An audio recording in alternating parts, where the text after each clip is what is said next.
جہاں مکی صورتیں آتی ہیں تو یہ پھر صحیح چل پڑتی ہیں. یہاں سے بسم اللہ الرحمن الرحیم الحمدللہ الذی، تمام صفات کارسازیہ اللہ کے لیے ہیں. الذی، جس نے خلق السماوات والارض، پیدا کیا آسمانوں کو، والارض، اور زمین کو، وجعل الظلمات والنور، اور بنایا اندھیروں کو اور روشنی کو. ثم الذین کفروا، پھر وہ لوگ جنہوں نے کفر کیا، بربہم یعدلون، اپنے رب کے ساتھ یعدلون، اوروں کو شریک کرتے ہیں. یعدلون، برابریاں کرتے ہیں. هو الذی، اب دیکھو الحمدللہ کے اوپر کیا لکھا ہے؟ حصہ اول سورت نفی شرک فی التصرف. الحمدللہ الذی، تمام صفات کارسازیہ مختص ہیں ساتھ اللہ کے. نیچے لکھا ہے دلیل عقلی اول، پہلی دلیل الذی خلق السماوات والارض.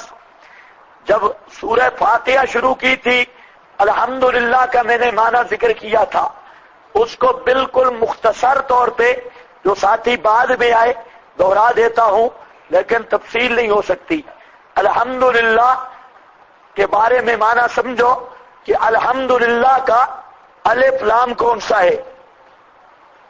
عام طور پہ اہل نحو بھی، فن نحو کے ماہرین عبد الغفور وغیرہ میں بات چلتی ہے کہ الحمدللہ کا الف لام کون سا ہے، اور عام طور پہ لوگ کہتے ہیں کہ الحمدللہ کا الف لام ہے استغراق کا. اور یہاں پر کئی قسم کی تعمیمیں کرتے ہیں اور معنی یہ کرتے ہیں الحمدللہ تعریف، ہر تعریف کرنے والے کی، ہر وقت ہر تعریف ثابت ہے واسطے اللہ کے. یہ تعمیمیں کی جاتی ہیں. حمد، ہر حامد کی، ہر وقت ہر حمد، فلانا فلانا، وہ لگے رہتے ہیں. تو عام طور پہ معنی کیا جاتا ہے تمام تعریفیں ثابت ہیں اللہ کے لیے. لیکن اس پر اشکال ہے زبردست کہ تمام تعریفیں اللہ کے لیے ہیں، حالانکہ تعریف مخلوق کی بھی ہوتی ہے کہ فلاں آدمی کھانا کم کھاتا ہے، سوتا کم ہے، فلاں فلاں. تو یہ آدمی کی بھی تعریفیں ہیں. اور اسی طرح مخلوق کی یہ بلب بہت اچھا ہے اور یہ چار دیواری بہت اچھی ہے، تو مخلوق کی بھی تعریفات ہوتی ہے.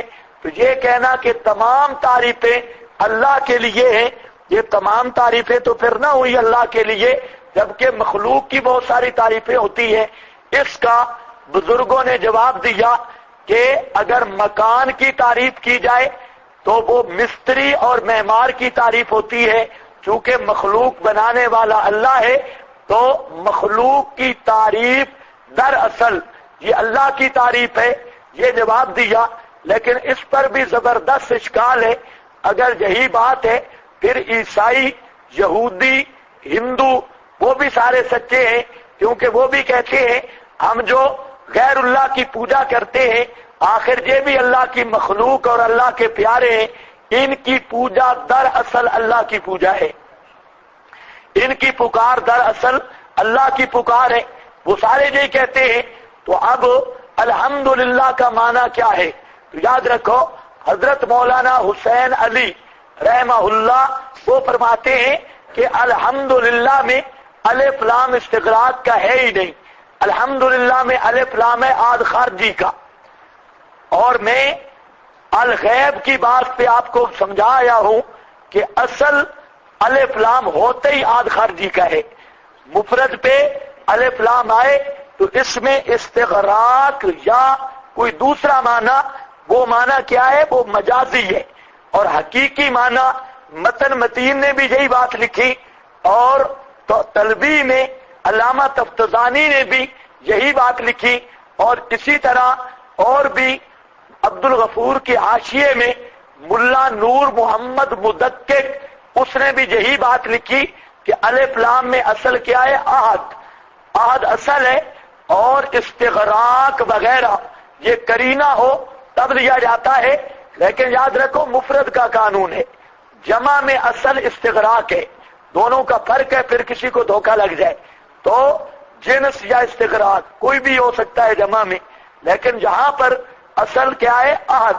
اسی طرح علامہ سیالکوٹی نے بھی عبد الغفور کی حاشیہ وغیرہ میں یہی بات کر کے ان کی عبارت کا خلاصہ بھی ہے کہ اصل الف لام کس کا ہے؟ عہد کا۔ تو ہمارے حضرت نے ایک تو جہاں پر یہ ذکر کیا کہ جب اصل عہد کا ہے تو خواہ استغراق لینے کی ضرورت کیا ہے؟ جب استغراق کا لوگے اشکال آئے گا اس کے جواب دیتے رہو گے، اگر الف لام عہد خارجی کا لے تو جہاں پر اشکال آتے ہی کوئی نہیں۔ اور مطلب کیا ہے؟ حمد سے مراد صفات الوہیت ہیں، صفات کارسازی صفتیں، وہ حمد مراد ہیں جو کارسازی والی حمدیں ہیں، عالم الغیب ہونا، مختار کل ہونا، مشکل کشا ہونا، حاجت روا ہونا، یہ حمدیں جو ہیں جو قرآن نے خود اللہ کی حمد بیان کی ہے، یہ حمدیں فرماتے ہیں یہ اللہ کے ساتھ خاص ہیں۔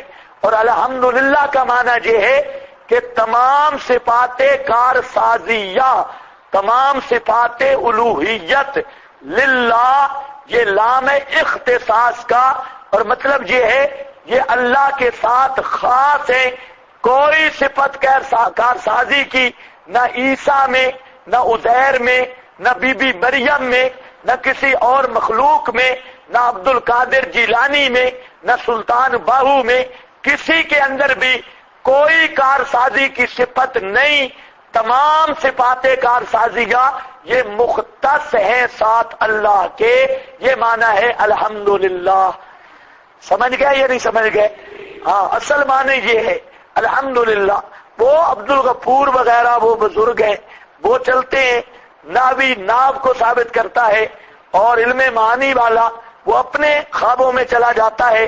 تفتزانی کی مختصر پڑھو تو جو مثالیں دیتا ہے قرآن کچھ کہہ رہا ہوتا ہے اور علامہ تفتزانی صاحب کچھ کہہ رہے ہوتے ہیں، انہوں نے مثالیں دے کر اپنی نظام ثابت کرنا ہوتا ہے علم معانی۔ حالانکہ بہت ساری مثالیں جو مختصر معانی کسی عالم کے پاس پڑھتے ہیں انہیں پتا ہے کہ قرآن پاک کی مثالیں جو تفتزانی فٹ کرتا ہے وہ فٹ نہیں ہوتی، وہ خواہ کھینچا تانی کر کے وہ مثالیں بناتا ہے، ضابطے اپنے مقام پہ ٹھیک ہیں، لیکن وہاں جو مثال کی تطبیق دیتا ہے قرآن کا مقصد ہی کچھ اور ہوتا ہے، لیکن تفتزانی صاحب اور طرف کھینچتے ہیں۔ تو اسی طرح آپ ناب کی مثالیں پڑھتے ہیں، اگر کسی ماہر عالم سے پڑھا ہوا ہو اسے پتا ہے ناب کا ضابطے وہ کچھ اور ہوتے ہیں، اور جو مثالیں دی جاتی ہے اس میں کئی قسم کی وہ کھینچا تانی کرتے ہیں، حالانکہ اس سے بہترین مثالیں بن سکتی ہیں۔ تو یہ باتیں آپ پڑھتے پڑھاتے ہیں۔ تو الحمدللہ میں قرآن جس حمد کی بات کرتا ہے وہ حمد کون سی ہے؟ حمد بمعنی صفات کارسازیہ۔ سورۃ الفاتحہ میں نے اس کی تائید بھی آپ کو دکھائی تھی کہ قرآن پاک میں حسر کے ساتھ للہ الحمد اور وَلَهُ الْحَمْدُ فِي الْأُولَى وَالْآخِرَةِ، اور یہ باتیں آئی ہیں۔ تو بہرحال یہاں ہمارے نزدیک یہی بات ہے کہ حمد سے مراد عام تعریف نہیں، حمد سے مراد ہے صفات کارسازیہ، اور لام اختصاص کا معنی یہ ہے تمام صفات کارسازیہ یہ مختص ہیں ساتھ اللہ کے، الذی خلق السماوات۔ یہاں پر یہ بات سمجھو کہ موصول صلہ یہ قائم مقام علت کے ہوتے ہیں، موصول صلہ قائم مقام کیا ہوتے ہیں؟ علت کے۔ ہاں بھئی الحمدللہ یہ دعویٰ ہے کہ کار ساز اللہ ہے، کار ساز اللہ۔ اب آگے الذی خلق السماوات، اس میں یہ علت بیان ہوئی، دلیل بیان ہوئی، تمام صفات کارسازیہ اللہ کے ساتھ خاص کیوں ہیں اس کی وجہ الذی، اس کی علت بیان ہو رہی ہے۔ الذی خلق السماوات، وہ ذات جس نے پیدا کیا آسمانوں کو، والارض اور زمین کو، وجعل اور پیدا کیا الظلمات والنور. دو چیزیں آپ پڑھتے ہیں، عالم مرکب ہے جواہر اور آراز سے، تو یہاں پر دونوں کا ذکر کیا، خلق السماوات والارض جواہر اور الظلمات والنور آراز، دونوں کا ذکر کر دیا. اب یہ جو منطقی ہوتے ہیں بیچارے، العالم متغیر تھے، کلو متغیر تھے فلانا، ایسے بیچارے دماغ خراب ہے.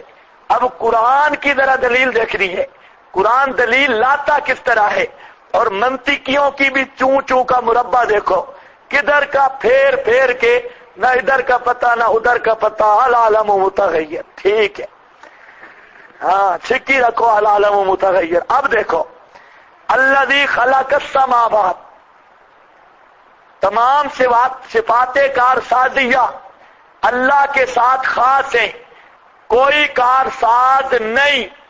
دلیل الذی خلق السماوات والارض، دلیل یہ ہے کہ پیدا کیا اس نے آسمانوں کو اور زمین کو، وجعل الظلمات والنور، اور پیدا کیا آراز کو یعنی ظلمات کو، اندھیروں کو، والنور اور روشنی کو.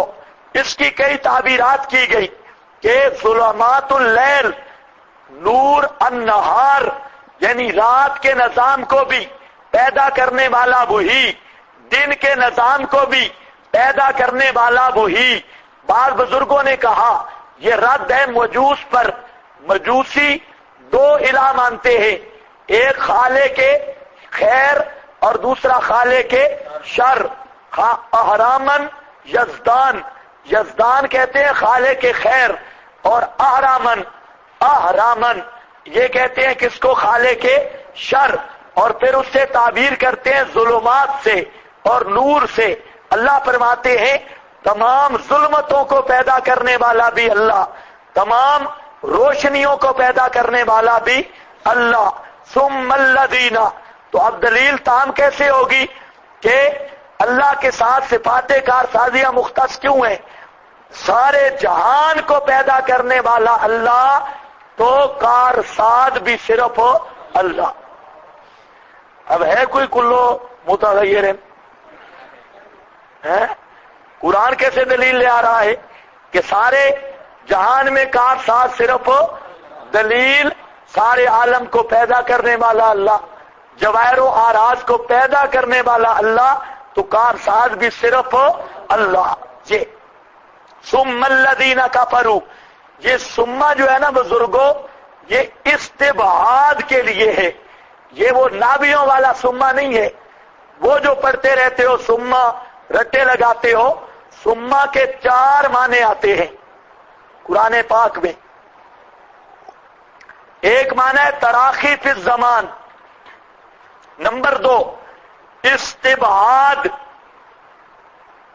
نمبر 3 للتفاوت بین الامرین، بین المعطوف والمعطوف علیہ، اور نمبر 4 للتاکیب الذکری، تاکیب ذکری کے لیے سما آتا ہے. اب ذرا خیال کرو، جہاں سما کس کے لیے، اپنے اپنے مقام پہ انشاءاللہ عرض کرتا جاؤں گا کہ جہاں پر سما کس کے لیے ہے. یہاں پر سما کس کے لیے، استبعاد. کیا مطلب استبعاد؟ عقل سے یہ بات بڑی بعید ہے. استبعاد کا مطلب ہوتا ہے بعید از عقل، عقل کے ماننے سے یہ بات بڑی دور ہے. کیا مطلب کہ کتنی صاف دلیل آ گئی کہ خالق اللہ تو کارساز بھی صرف اللہ. اس کے باوجود بھی الذین کفروا، وہ لوگ جنہوں نے کفر کیا، بے ربہم یعدلون، اپنے رب کے ساتھ یعدلون برابری کرتے ہیں. حالانکہ عقل اس بات کو مانتا نہیں کہ ایسی دلیل آنے کے بعد بھی کسی کو رب کے برابر کیا جائے، کیونکہ خالقیت رب کی شان ہے تو کارسازی بھی کس کی شان ہے؟ اللہ کے سوا خالق کوئی نہیں تو کارساز بھی کوئی نہیں. اب عقل سے یہ بات بعید ہے کہ اب بھی کوئی خدا کا شریک بنائے، لیکن مشرک بدھو کمپنی اب بھی اسے سمجھ نہیں آ رہی تو اس معنی میں کیا کہتے ہیں؟ یہ سما لل استبعاد، یہ استبعاد کے لیے ہے. کفروا بربہم یعدلون. اب یہاں پر اشکال ہے اور بہت زبردست اشکال ہے. اللہ فرماتے ہیں کہ کافر اپنے رب کے ساتھ برابری کرتے ہیں،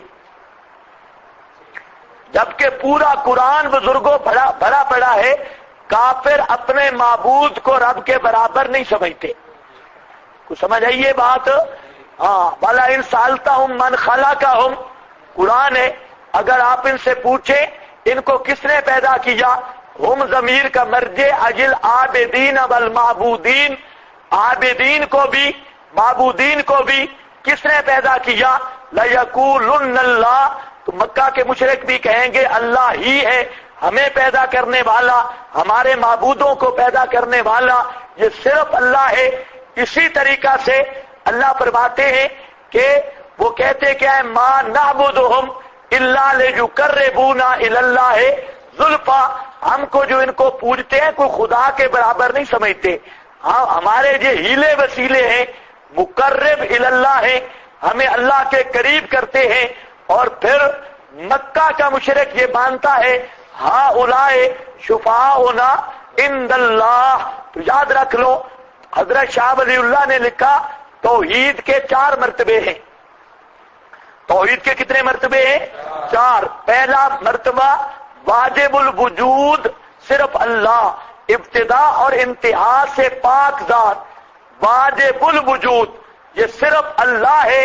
لا واجب الوجود الا ہو، لا واجب الوجود الا اللہ، یہ اللہ کی شان ہے. اس مسئلے میں مکہ کے مشرک وہ اختلاف نہیں کرتے تھے. وہ کہتے تھے کہ واجب الوجود ہمیشہ سے ہمیشہ جس کا وجود ہے، ابتدا سے بھی پاک انتہا سے بھی پاک، وہ صرف اللہ ہے. اور دوسرا واہب الوجود یہ بھی اللہ ہے. واجب الوجود اللہ، اور دوسرا درجہ کیا ہے؟ واہب الوجود. کیا مطلب ہے واہب الوجود؟ خالق کل اعراض و جواہر، دنیا کے ہر ذرے کا. لا خالق الا اللہ، خالق صرف اللہ ہے، اللہ کے سوا کوئی خالق نہیں. مکہ کا مشرک یہ بھی مانتا تھا لا خالق الا اللہ. تیسرا درجہ ہے تصرف، توحید فی التصرف. اس میں 2 درجے بناتے. ایک ہے بڑے بڑے کام، سورج چاند ستارے، موسم تبادل تناسل، رزق بارشیں بادل، یہ جتنے بڑے بڑے نظام شمسی قمری لیلی نہاری، یہ سارے بڑے نظام. مکہ کا مشرک یہ کہتا تھا کہ لا متصرف فی الامور العظام الا اللہ، بڑے بڑے کاموں میں اللہ کے سوا کوئی متصرف نہیں. اور اب اس کا دوسرا درجہ تصرف کا وہ چھوٹے چھوٹے کام ہیں. کسی بیچارے کے پیٹ میں درد پڑ جائے، سر میں درد ہو، امور حقیرہ، چھوٹے چھوٹے کام، تو وہ کہتے ہیں ان کے کرنے کی اللہ نے ان کو طاقتیں دی ہیں. یہاں سے ان کا شرک شروع ہوتا. اور چوتھا درجہ لا الہ الا اللہ، الوہیت والا درجہ. اس میں وہ پکے مشرک تھے اور اللہ کے سوا کئی الہوں کو پوجتے تھے، اللہ کی تعظیمیں ان پہ خرچ کرتے تھے. تو توحید کے کتنے درجے ہوئے؟ 4 میں مکہ کا مشرک 2.5 درجے مواحد تھا. کتنے مرتبے مانتا تھا؟ 2.5. لا واجب الوجود الا اللہ، لا واہب الوجود الا اللہ، اور لا متصرف فی الامور العظام الا اللہ. یہ 3 درجے وہ مانتا تھا کہ اللہ کے سوا واجب الوجود بھی کوئی نہیں، خالق کائنات بھی کوئی نہیں، اور امور عظام میں متصرف بھی کوئی نہیں. یہ مکہ کا مشرک مانتا تھا. اور 1.5 درجہ شرک کرتا تھا. 1.5 درجہ کیا؟ چھوٹے چھوٹے کام، ان کے اختیارات ملتے ہیں، امور حقیرہ. اور نمبر 2 الوہیت کا مسئلہ. مسئلہ الوہیت میں الہ اللہ کے سوا کئیوں کو مانتے تھے. تو گویا ایک جھگڑا تھا لا الہ الا اللہ میں، اور دوسرا امور حقیرہ کے اختیار میں، اس کے اندر جھگڑا تھا. تو اب بتاؤ مکہ کا مشرک خدا کے برابر مانتا تھا معبودوں کو. ساتھ یہ بات بھی یاد رکھو، آج کا شیعہ اور بریلوی یہ 4 کے 4 درجے مشرک ہے۔ مکے کا 2.5 درجے مباحث اور 1.5 درجہ مشرک تھا، اور آج والے یہ کتنے درجے مشرک ہیں؟ ایک مولوی صاحب نے ایک کتاب لکھی ہے کہ بریلویوں کا ذبیحہ حلال ہے۔ وہ میری ملاقات ہوئی اس سے، مجھے کہتے ہیں کیسی کتاب میں نے لکھی؟ میں نے کہا بالکل پھٹیاں توڑ دی ہیں۔ کہتے ہیں کیوں؟ میں نے کہا خدا کے بندے، شروع میں تو لکھتا ہے کہ مکہ کا مشرک جو ہے یہ 2.5 درجے مباحث اور 1.5 درجہ مشرک تھا۔ یہ حضرت مولانا عبد الغنی جاجروی رحمہ اللہ، ان کی کتاب ہے کتاب التوحید، مقدمہ کتاب التوحید، اور اس میں یہ ساری بات موجود ہے۔ حضرت شاہ ولی اللہ کے حجت اللہ ہیل بالغہ، جس کو آپ ہول بالغہ پڑھتے ہیں، اس میں بھی موجود ہے۔ تو اس نے بھی وہاں سے ابتدا تو نقل ماری نا، اور یہ کہا کہ وہ 4 درجے مشرک ہے آج کا مشرک، اور پھر آگے کہتا ہے کہ نہیں ان کی ذبیحہ حلال ہے۔ تو میں نے اس سے پوچھا، ایک طرف تو آپ کہتے ہیں 4 درجے یہ مشرک اور وہ 1.5 درجہ مشرک تھے، تو مکہ والوں کی حلال تھی یا حرام؟ کہتے ہیں ان کی تو حرام تھی۔ میں نے کہا پھر ان کی کیسے حلال بن گئی؟ یا تو تیرا مقدمہ ہے تیرے متن کے منافی ہے۔ مقدمہ تو آدمی لکھتا ہے کہ کتاب کے مضامین کی اس پر بنیاد رکھے گا، لیکن واہ تیرا مقدمہ خود تجھ پر مقدمہ بن گیا۔ مقدمہ میں لکھتا ہے کہ 4 درجے مشرک، اور متن آگے جو کتاب تقریر ہے اس میں کہتا ہے نہیں یہ مکہ کے مشرکوں کی طرح نہیں ہے، یہ تھوڑے کم درجے کے مشرک ہیں۔ میں کہ واہ، ہر بندہ جو محقق ہے، یہ الگ مسئلہ ہے کہ آپ کراچی والا ہو یا کوئی بھی ہو، کچھ سمجھ آئی یہ بات؟ ہاں وہ کتاب ہے، پڑھ لو گے۔ ہاں بھائی، ثم الذین کفروا، اشکال سمجھ آیا ہے یا نہیں آیا؟ اشکال کا خلاصہ یہ ہے، یہ جو غیر علماء حضرات ہیں نا، پریشان نہ ہوا کریں۔ یہ مولویوں کے ساتھ میں بات کر کے آپ کی بولی میں پھر کر دیتا ہوں، اس لیے یہ کئی پریشان ہو جاتے ہیں کہ پتہ نہیں یہ کدھر چلا گیا، اور لیکن اسی بات کو میں تعبیر آپ کے ذہن کے مطابق بھی کر دیتا ہوں۔ اس لیے جب ذہن سے بات اونچی جانے لگے تو آپ بالکل آنکھیں بند کر لیا کریں، اور جب ہم واپس آئے تو ہمارے ساتھ چل پڑا کریں۔ اب ایسے مزہ بھی نہیں آتا نا، بس کوئی تقریر تو ہے نہیں، تقریر میں تو آدمی دفعہ ٹرکانوے لگاتا ہے ادھر ادھر کی، وہ بڑا مزہ ہوتا ہے۔ وہاں پر تو کوئی ضرورت نہیں آیات کو حل کرنے کی، بس کوئی ٹکڑا پڑا، پوری آیت بھی نہیں پڑھنی پڑتی، 2 لفظ لے لیے آگے سبحان اللہ، لیکن قرآن نہیں ہلنے دیتا۔ اب یہاں پر اشکال سمجھ گئے یا نہیں کہ مکہ کے مشرک برابر نہیں سمجھتے تھے، اور قرآن کہتا ہے وہ کیا سمجھتے ہیں؟ برابر سمجھتے ہیں۔ یہ تو خلاف واقع بات ہے۔ تو جواب عرض کر رہا ہوں، اس کا ایک جواب یہ ہے کہ جہاں پر برابری فی العبادت ہے، برابری فی العبادت یا فی المعاملہ ہے، معاملہ یا عبادت، مکہ کا مشرک یا کوئی دور کا مشرک بھی ہو، وہ صفات اور ذات میں اپنے معبود کو اللہ کے برابر نہیں سمجھتا۔ امام رازی رحمہ اللہ نے لکھا کہ لیسا فی العالم احد، آج تک کائنات میں ایسا کوئی نہیں گزرا، یثبت للہ شریکا یصابیہ فی العلم والقدرہ، فرماتے ہیں کہ جو ایسا شریک اللہ کے لیے ثابت کرتا ہو اور پھر دعویٰ کرتا ہو کہ علم اور قدرت میں یہ شریک اللہ کے برابر ہے، اب تک عالم میں ایسا مشرک کوئی نہیں گزرا۔ امام رازی نے کبیر میں لکھا لیسا فی العالم، آج تک کوئی بھی عالم میں ایسا نہیں گزرا، یثبت للہ شریکا یصابیہ فی العلم والقدرہ، جو اللہ کا ایسا شریک مانتا ہو اور پھر یہ کہے یصابیہ فی العلم والقدرہ کہ علم اور قدرت میں اللہ کے برابر ہے، دنیا میں ایسا کوئی مشرک نہیں گزرا۔ یہ کس کی شہادت ہے؟ امام۔ اور خود قرآن بھی میں نے بیان کر دیا، اور جو قرآن مانتے ہیں ان کے لیے قرآن آ گیا، جو بزرگوں کو مانتے ہیں ان کے لیے بزرگ آ گئے۔ یہ بھی مسئلہ ہے نا، ہمیں دونوں طرف چلنا پڑتا ہے، ورنہ عام ایسے بزرگ بھی ہیں نا جو کہتے ہیں ہم قرآن نہیں مانتے. ہاں مانتے ہیں. اچھا ماشاء اللہ. اچھا مجھے شبہ پڑ گئی ہے. ماشاء اللہ بہت اچھا. اللہ کرے سارے مان جائیں اور سارا مان جائے. اگر سارے مان گئے، سارا مان گئے، کام مسئلہ حل ہے. ہاں اگر سارے مانے سارا نہ مانے پھر بھی مسئلہ ہے.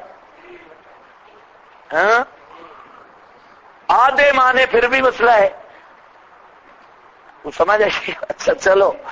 بربہم یعدلون، اس عادل سے مراد کیا ہے؟ فی العبادہ یا فی المعاملہ.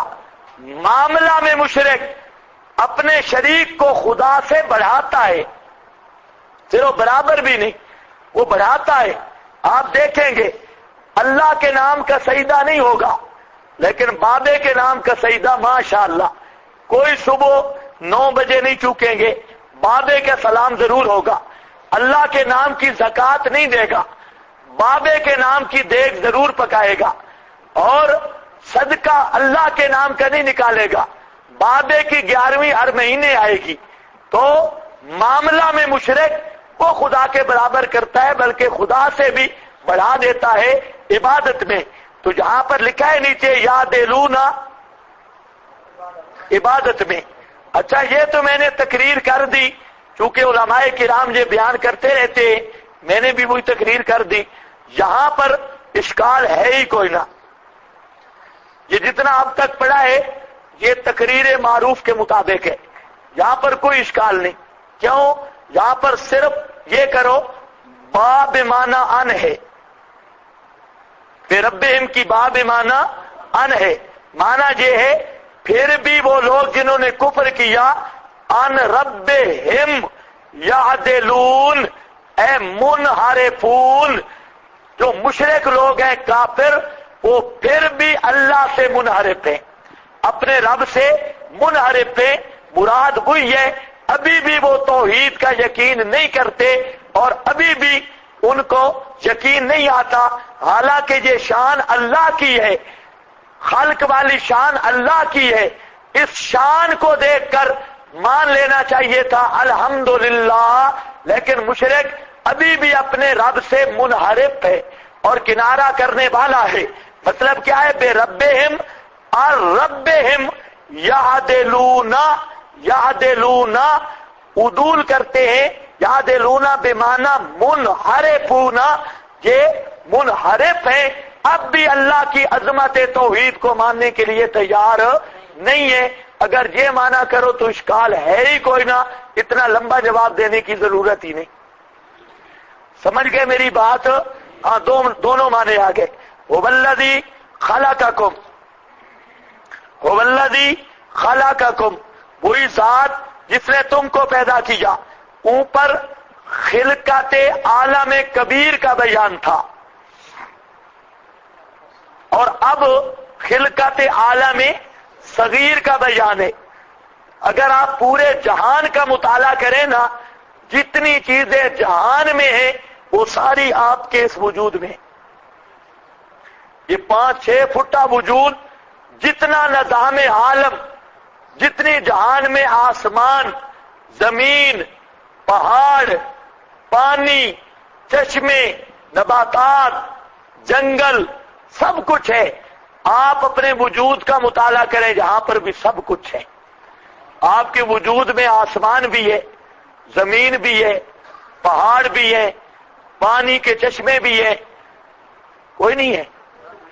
اگر سوچتے جاؤ سب کچھ ہے، سب کچھ ہے. اور اسی لیے صوفیاء کہتے ہیں انسان عالم صغیر ہے اور عالم کبیر کا ہر نمونہ آپ کے وجود میں ہے. تو اللہ نے پہلے استدلال کیا کیا؟ دلیل دی عالم کبیر سے، اور اب دلیل آ رہی ہے عالم صغیر سے. اگر وہ سمجھ نہیں آتے، اوپر دیکھ، نیچے دیکھ، دائیں دیکھ، بائیں دیکھ، وہ سمجھ نہیں آتے، آنکھیں بند کر کے ذرا سوچنا شروع کر دے اپنے بارے میں. اگر اپنے وجود کو سوچ تب بھی اللہ کی توحید سمجھ آ جائے گی. کچھ سمجھ آئیے بات. هو الذی خلقکم، وہی ذات جس نے پیدا کیا تم کو، من طین، مٹی سے، ثم قضا اجلا، پھر مقرر کر دی مدت، قضا اجلا، پھر مقرر کر دیے ایک وقت، مدت، واجل مسمی، اور ایک مقرر مدت، اجل مسمی، عندہ اس کے ہاں ہے. ثم، پھر اس سے بعد دیا ہے ثم انتم تمترون، پھر او مشرکو بے ایمانو، انتم تمترون، پھر بھی تم شک کرتے ہو. اللہ فرماتے ہیں خلقکم من طین، پیدا کیا تمہیں تین، مٹی سے، ثم قضا اجلا، آپ سب مٹی کی پیداوار ہے. کون کہتا ہے؟ جہاں تو فرمایا تمہیں مٹی سے پیدا، تم ٹیلوں سے پیدا ہوئے ہو. جی من طین. الذی خلقکم، خلق آدم نہیں ہے، خلقکم، تمہیں پیدا کیا مٹی سے. اللہ خیر کرے. اس کی کئی توجیحات ہیں، کئی توجیحات. ایک یہ ہے کہ جو نطفہ ہے یہ پیدا ہوتا ہے خون سے، خون کے خلاصے سے بنتا ہے منی، اور منی کے خلاصہ سے وہ نطفہ ہے. منی سے آدمی نہیں پیدا ہوتا، آدمی کس سے پیدا ہوتا ہے؟ نطفہ. اور وہ جو نطفہ ہے وہ خلاصہ ہے منی کا، اور منی خلاصہ کس کا ہے؟ خون کا، اور خون خلاصہ ہے خوراک کا، اور خوراک نکلتی ہے نباتات سے، اور نباتات نکلتے ہیں مٹی سے. تو سمجھ آئیے بات. نباتات پیدا ہوتے ہیں کس سے؟ مٹی سے. مٹی اصل بنی نا، تمہاری بھی پیدائش کس سے ہے؟ مٹی سے. ہمیں ادھر ادھر مضاف نکالنے کی کیا ضرورت ہے؟ تم بنتے ہو مٹی سے. کیسے؟ کہ مٹی سے بنے نباتات اور گندم، خوراک، یہ زمین سے نکلتی ہے.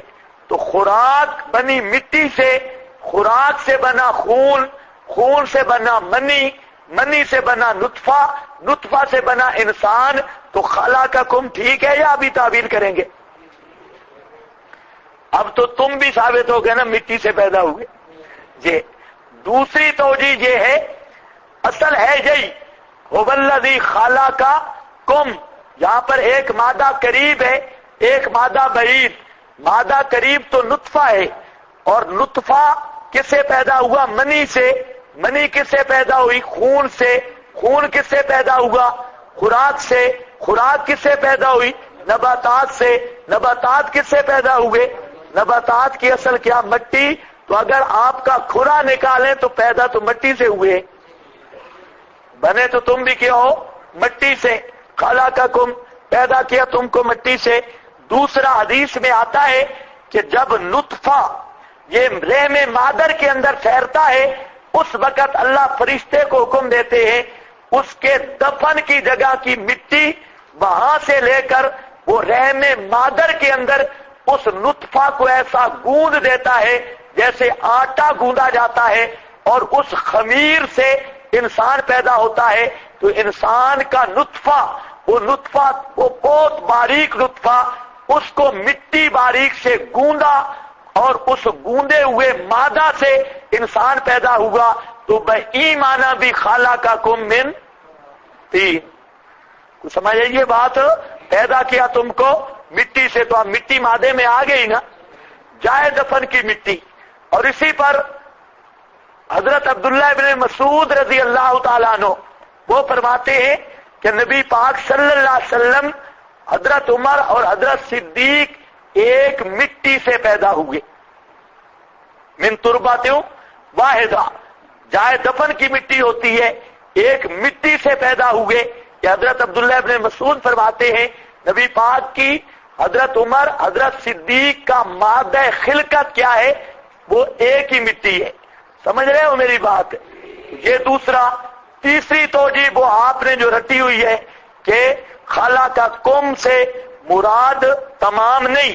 یہ قرآن کا قاعدہ ہے کبھی ذکر سب کا کرتا ہے، مراد بعد ہوتے ہیں، تو خلقکم میں ذکر تو سب کا کر دیا، مراد آدم ہے، مطلب ہے اصلکم، تمہاری اصل اول کو مٹی سے پیدا کیا، پھر نسل کو نطفہ سے، والذی خلقکم من طین ثم قضا اجلا، سبحان اللہ۔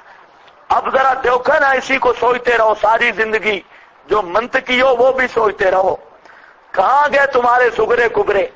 اس بات کو سوچو، تین سے پیدا کیا، تین سے، مٹی سے، اچھا مٹی تھی اور مٹی سے ایسا خوبصورت انسان بن گیا۔ آخر کون ہے ایسی کاریگری کرنے والا؟ تھی تو مٹی، مٹی کے ذرے تھے، بے جان ذرا تھا، اور اس بے جان ذرے کو کس طرح اٹھایا اور اس کو اٹھا کے کیسا خوبصورت انسان بنایا۔ اسی مٹی کے ذرے میں عقل بھی رکھ دیا، مٹی کے ذرے میں نظر بھی رکھ دی، مٹی کے ذرا میں سننے کی بات بھی رکھ دی، سوچ بھی رکھ دی، دل رکھ دیا، جوڑ رکھ دیے، بال رکھ دیے، چہرے کے عنوان رکھ دیے، اور خوبصورتی رکھ دی، چمڑا رکھ دیا، اور قسم و قسم کے رنگ رکھ دیے، پھر پوری سلوٹیں رکھ دی، اور صرف بنایا نہیں، فسوا کا اس نے ٹھہرایا بھی ہے، بنانے کے ساتھ ہر جوڑ اپنے مقام پہ کھڑا ہے۔ یہ جوان شیشہ دیکھتا ہے صبح صبح اور اپنے منہ کو دیکھ کے کہتا ہے سبحان اللہ۔ اللہ فرماتے ہیں ذرا اوپر بھی سوچ، بنانے والا کون ہے؟ تیری اصل کیا تھی؟ مٹی، اور تجھے بنایا کس نے؟ اس مٹی پر کاریگریاں چلائی۔ یہ کوئی معمولی مسئلہ نہیں، اس سے بڑی دلیل کیا ہو سکتی ہے؟ آخر اس مٹی پر کاریگر نے کاریگری کی، اور کہاں مٹی اور کہاں یہ شیخ الحدیث، کہاں مٹی، کہاں یہ خطیب اعظم، کہاں مٹی، کہاں یہ ڈاکٹر، کہاں مٹی، کہاں یہ پی ایچ ڈی۔ یہ آپ سوچتے جائیں کہ وہ مٹی پر اس سے یہ کاریگریاں کرنا یہ کس کا کام ہے؟ صرف اللہ فرماتے ہیں مٹی پر کاریگریاں کر کے اگر یہ کمال میرا ہے پھر مان لو الحمدللہ، کارساز بھی صرف کون ہے؟ اللہ۔ مشکل دلیل ہے یا آسان؟ یا ابھی لائیں گے کلو عالم کلو شیء ہے کلو متغیر حادث، واہ واہ۔ والذی ہے قرآن جہاں بولتا ہے وہاں بول ہی کوئی نہیں سکتا۔ ہاں، اتنی محنت جو کلو متغیر ان پہ ہوتی ہے اگر قرآن پہ ہو جائے تو اللہ ایمان بھی دے دے، نہیں تو سوائے حکے کے کوئی نصیب نہیں ہوگا۔ والذی خلقکم، اچھا پٹھان ساتھی ناراض نہ ہوں، منطق میں مانتا ہوں، پڑھا ہوا بھی تمہاری جتنی ہوں، اللہ کا فضل ہے تو، لیکن منطق پر ہٹ بازی نہیں، یہ قرآن کی تفضیل ہے۔ منطقی چونکہ بڑے بڑے سمجھے جاتے ہیں نا، بڑے سمجھدار لوگ، آلاتن قانونیتن، تو یہ آلاتن قانونیتن یہ گم ہو گیا ہے قرآن کے مقابلے۔ قرآن جہاں بولتا ہے کوئی آلاتن قانون، یہ ہے آلاتن قانونیتن، جس کو قرآن آ جائے یہ اعلیٰ قانونیہ ہے۔ والذی خلقکم من طین ثم قضا اجلا، پھر پورا کیا، اجلن مقرر کیا ایک مدت۔ یہ اجلن سے مراد ہے موت، پہلی اجل سے مراد کیا ہے؟ موت۔ وَأَجَلٌ مُّسَمًّى، مراد قیامت ہے، عِندَهُ، اس کے آئے۔ ابھی تو ایک ایک مرے گا، اجل ہے، اور ایک وقت آئے گا سارے مریں گے اور پھر اٹھیں گے، وہ سب کی موت کا نام قیامت ہے، قیامت کی ابتدا ہے، اور پھر قیامت میں حشر کی ابتدا ہے۔ عِندَهُ ثم انتم تمترون، پھر ثم آیا استبعاد کے لیے۔ اللہ فرماتے ہیں اتنی دلیل سن کر بھی او مشرکو او بے ایمانو انتم تمترون، پھر بھی تمہیں شک ہے، حالانکہ اب شک کرنا یہ بعید از عقل بات ہے، دلیل کے بعد شک کرنا اور جھگڑے کرنا یہ بعید از عقل بات ہے۔ آئی اور دلیل آئی، هو اللہ هو اللہ فی السماوات و فی الارض، وہی اللہ ہے آسمانوں میں بھی، و فی الارض اور زمین میں بھی، یعلم سرکم جانتا ہے تمہارے سر کو بھی، خفیہ چیزوں کو بھی، و جہرکم اور تمہارے جہر کو بھی، ظاہر کو بھی، وَيَعْلَمُ مَا تَكْسِبُونَ اور جانتا ہے ما تکسبون جو تم کماتے ہو، وَمَا تَأْتِيهِم مِّنْ آیَةٍ اور نہیں آتی ان کے پاس کوئی دلیل کوئی معجزہ، من آیات ربہم ان کے رب کی آیات سے، الا کانوا عنہا مگر ہوتے ہیں اس سے مورزین اعراض کرنے والے، فقد کذبوا بالحق تحقیق جھٹلایا انہوں نے حق کو، لما جاءہم جس وقت آ پہنچا ان کے پاس، پس ان قریب آئیں گی ان کے پاس خبریں ما اس عذاب کی، کانو بھی تھے ساتھ اس کے، یستہزئون مذاق کرتے۔ اب دیکھو هو اللہ فی السماوات و فی الارض، اب ذرا لاؤ غیر مقلدوں کو جہاں انہیں ایک ہی آیت آتی ہے استوى علی العرش ثم استوى علی اس کو کہو یہ بھی مانا کر ذرا، هو اللہ فی السماوات و فی کر مانا اللہ آسمانوں میں بھی ہے اور اللہ اور اس نے تو ایک رکھی ہوئی ہے ثم استوى علی العرش، وہ بھی ہے تجھے بھی ہے نا، کوئی پتہ نہیں چلا آپ کو، وہ بھی ہے تجھے بھی، استواء علی العرش کی بات کروں گا اپنے مقام پہ، لیکن یہ جو غیر مقلد مشبہہ فرقہ ہے بیبان، یہ اللہ تعالیٰ کو عرش پر مکین مانتے ہیں اور عرش کو مکان مانتے ہیں، ایسی تعبیرات کرتے ہیں، تو ان کو کہو کہ اس کا کیا معنی ہوگا، هو اللہ فی السماوات و فی الارض۔ اب یہاں کریں گے تعبیل، کیا کریں گے، ظاہر بات ہے تعبیل کرنی پڑے گی، اگر یہاں تعبیل ہو سکتی ہے وہاں کیسے کفر بن گئی، ثم استوى علی العرش، بعض بزرگوں نے اگر وہاں تعبیل کر دی تو وہ کیسے بدعت بن گئی یا وہ کیسے کفر بن گئی، تم یہاں تعبیل کرتے ہو اور بعض اکابر نے وہاں کر دی، راج مسلک میں ذکر کروں گا اپنے مقام پہ، صرف الزامی بات کر رہا ہوں کہ ثم استوى علی العرش کی آیات ہے، تو اس آیت کا کیا معنی ہوگا، هو اللہ فی السماوات و فی الارض۔ اسی طرح وہ حتی بلغت التراقی وقیلا، اس سے پہلے ذرا پڑھو، نحن اقرب منکم اور نہیں ہوئے من ولکن لا تبصرون، ہم اس مرنے والے کے تم سے زیادہ، اقرب الیہ منکم، یا کس طرح آتی ہے ولکن لا تبصرون، ہم وہاں میت کے تم سے زیادہ قریب ہوتے ہیں لیکن تم ہمیں دیکھ نہیں سکتے، لیکن تم ہمیں دیکھ نہیں سکتے۔ اب یہاں پر بھی تعبیر کرنی پڑے گی، ورنہ لاکن لا تبصرون قرب مانوی نہیں ہو سکتا۔ اللہ فرماتے ہم ہوتے وہاں ہیں لیکن تم ہمیں دیکھ نہیں سکتے۔ اب ثم استوى علی العرش کی تعبیر اگر گمراہی ہے تو پھر اللہ ہو یہ تعبیر، اور اقرب الیہ منکم یہ بھی پھر گمراہی بنے گی، پھر غیر مقلدوں سے بڑا گدھا دنیا میں کوئی نہیں ہوگا۔ لیکن ہم کہتے ہیں نہیں، ہمارے اندر نا انصافی نہیں ہے، یہ نا انصاف قسم کے لوگ ہیں، ہم کہتے ہیں ثم استوى کا بھی اپنا مقام ہے، اور یہاں هو اللہ فی السماوات و فی الارض کا بھی اپنا مقام ہے۔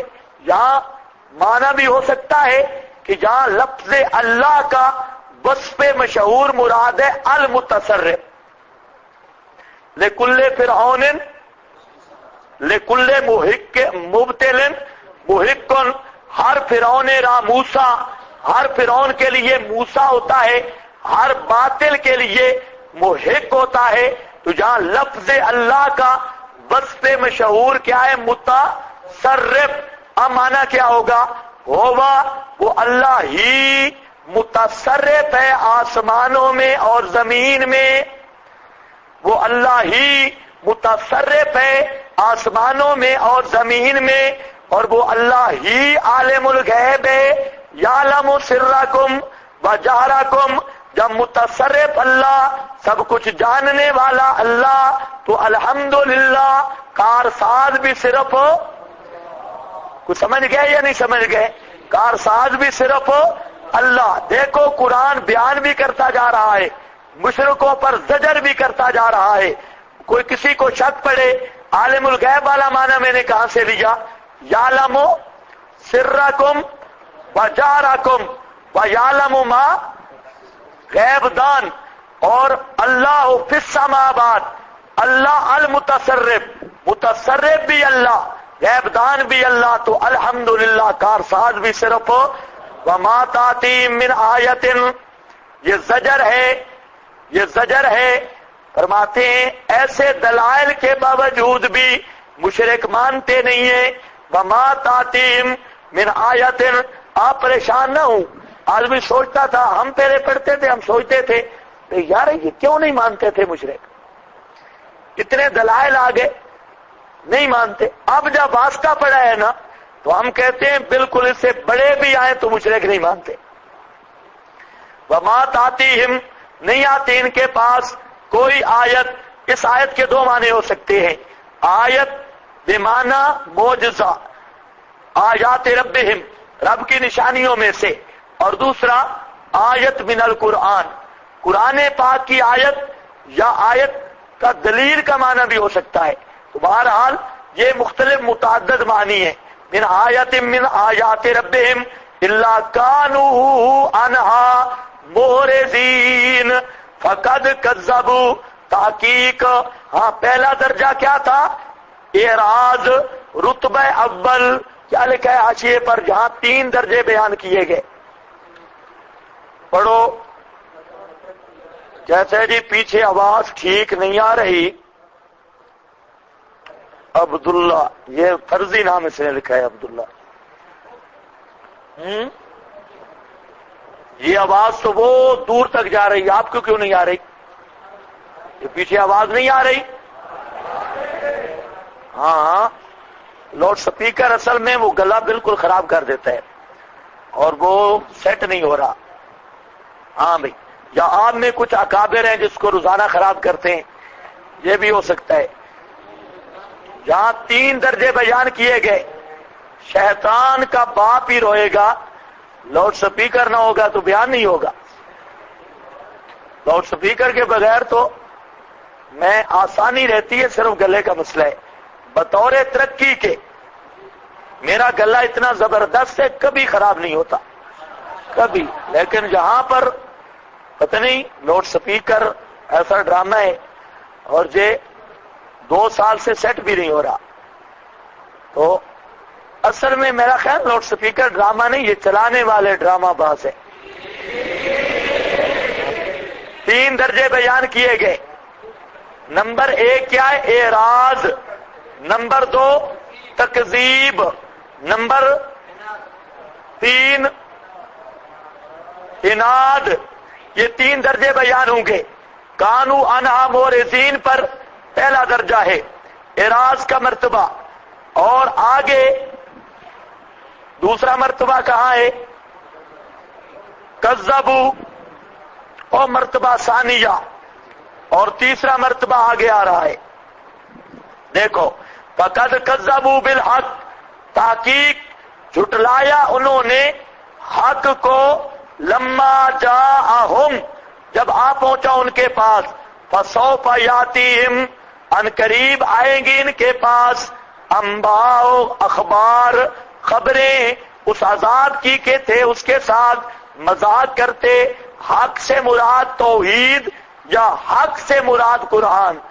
علام جارو کم آلکنا، کیا نہیں دیکھتے یہ کتنے ہلاک کیے ہم نے، من قبلہم من قرن، کیا لفظ آ رہا ہے؟ علام جارو، کیا نہیں دیکھتے یہ مکہ والے مشرک، کم آلکنا من قبلہم من قرن، کتنے ہلاک کیے ہم نے ان سے پہلے، من قرن من ناسن، لوگ، کتنے لوگوں کو ہم نے پہلے ہلاک کیا.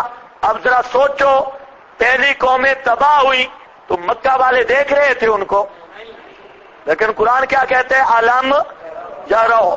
اب وہ پادری والا مانا کرے یا مفتی احمد یار والا، علم یرو اور مکہ والوں تو سنیں آپ نے نہیں دیکھا تھا، نہیں دیکھا تھا ہے گدیا. مانا کیا؟ علم تارا، کیا آپ نے نہیں دیکھا؟ نہیں دیکھا تھا. اب علم یرو کا کیا مانا کرو گے؟ او مکہ والوں تم نے، انہوں نے نہیں دیکھا؟ نہیں دیکھا تھا، دیکھا تھا. اور پھر علم تراؤ کیف خلق اللہ، اس سب ہاں کیف خلق اللہ سبع سماوات.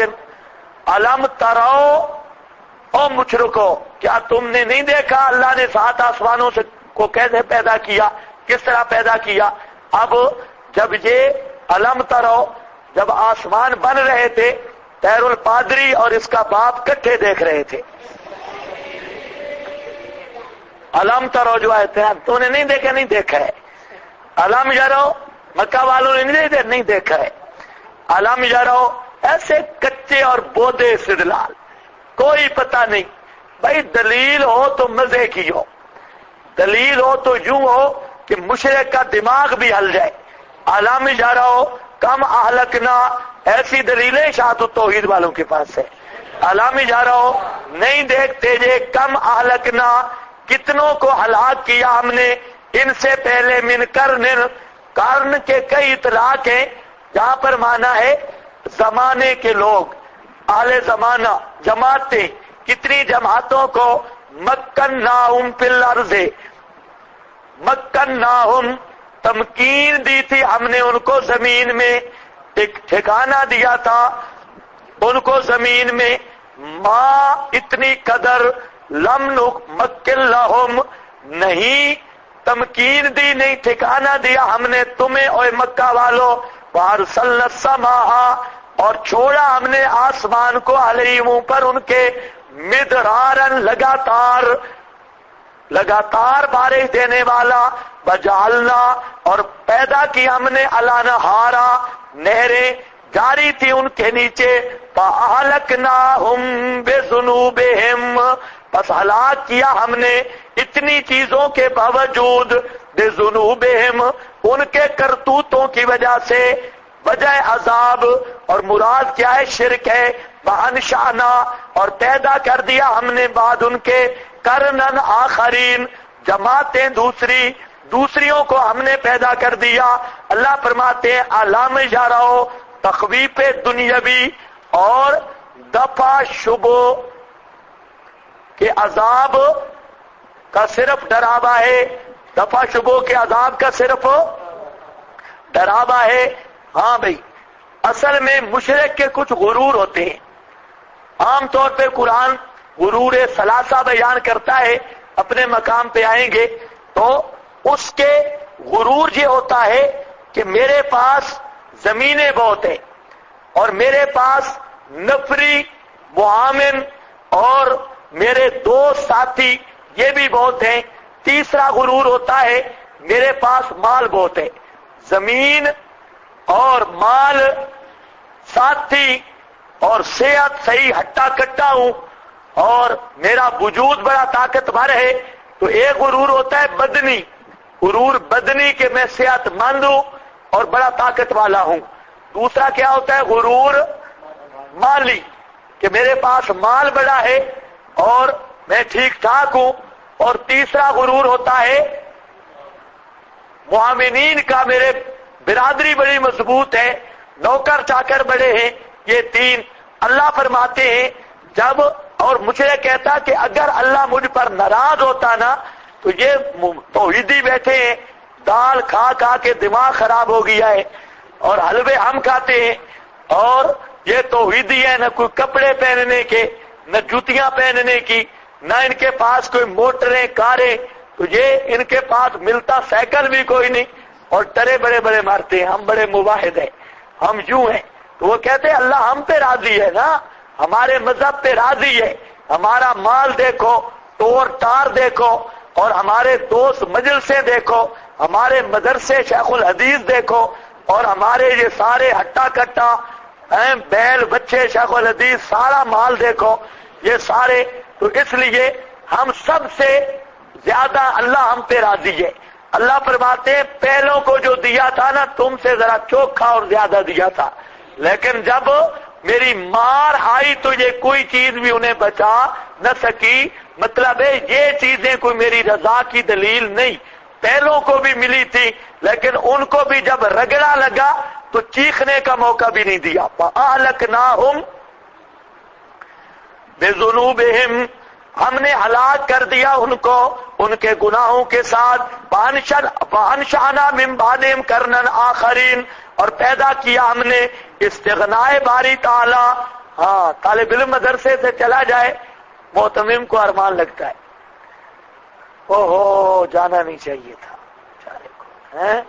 اللہ فرماتے ہیں سب کو میں نے رگڑا بھی دے دیا اور مجھے پرواہ بھی کسی کی نہیں، پرواہ بھی کسی کی.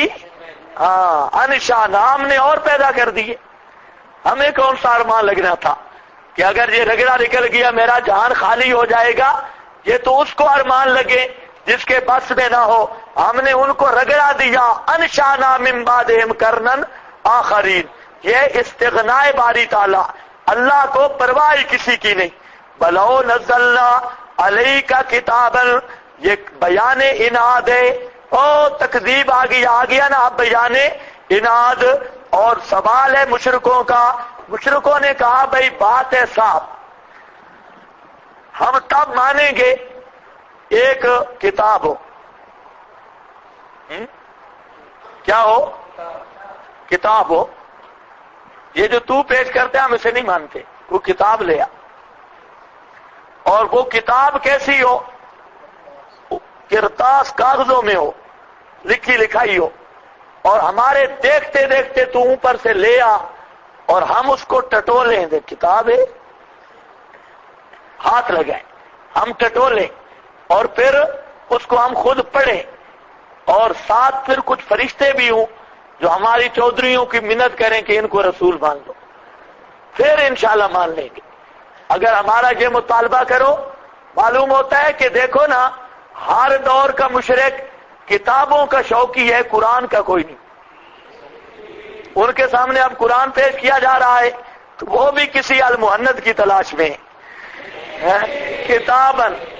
کتاب ہوئے اسی آپ پڑھا لگتے کسی بزرگوں والی کتاب مانگتے تھے. آج کا مشرک بھی اس کو پڑھو نا، قرآن پڑھ کے سناؤ، کہتا قرآن پڑھتا ہے. بزرگوں نے نہیں سمجھا، بڑا تو قرآن پڑھنے، قرآن قرآن قرآن قرآن ہے، منہ نہیں دیکھا، ہم تیرا قرآن نہیں مانتے، چھوڑ جے. اچھا چلو بہرحال بیمار تھے.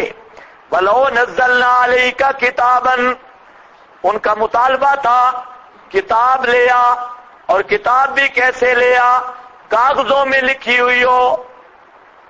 کیا ہو؟ کاغذوں میں لکھی ہوئی ہو، اور ہم اس کو ٹٹولے ہاتھ لگائیں دیکھیں واقعی یہ کتاب ہے.